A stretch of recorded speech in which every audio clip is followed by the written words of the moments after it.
Haryati curigai tujuan Vena Melinda temui Ferry Irawan di sel, khawatir putranya dibohongi demi keuntungan pribadi. Haryati, ibunda Ferry Irawan curiga putranya telah dibohongi Vena Melinda.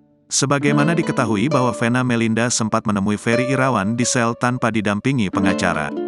Haryati mengungkapkan apa yang diucapkan Vena Melinda kepada sang putra.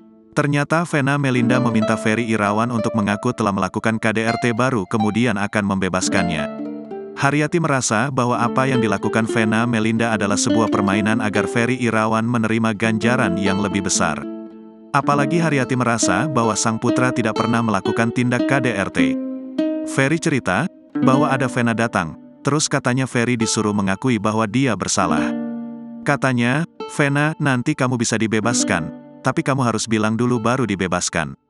"Kan gak mungkin dong, kalau misalnya udah mengakui malah tambah runyam."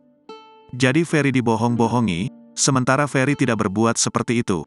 KDRT, ungkap Haryati, dikutip dari YouTube Intens Investigasi, Senin, tanggal 6 Maret tahun 2023. Dikabarkan bahwa Vena Melinda telah mencabut gugatan cerai terhadap suaminya Ferry Irawan. Hal ini bukan lantas Vena Melinda tak jadi bercerai dengan Ferry Irawan. Sidang perceraian Ferry Irawan dan Vena Melinda akan tetap dilanjutkan. Namun, karena Vena Melinda dan Ferry Irawan sama-sama mengajukan gugatan, maka harus ada salah satu dari mereka yang mencabut laporan. Sidang hari ini terkait perkara Vena sebagai penggugat. Kebetulan minggu lalu majelis hakim menginstruksikan karena ada dua gugatan yang sama, dan sama-sama ingin cerai. Jadi alangkah baiknya salah satunya dicabut. Jadi kita mempertimbangkan, baik kita cabut, kata Nur, dikutip dari YouTube Intens Investigasi, Senin, tanggal 6 Maret tahun 2023.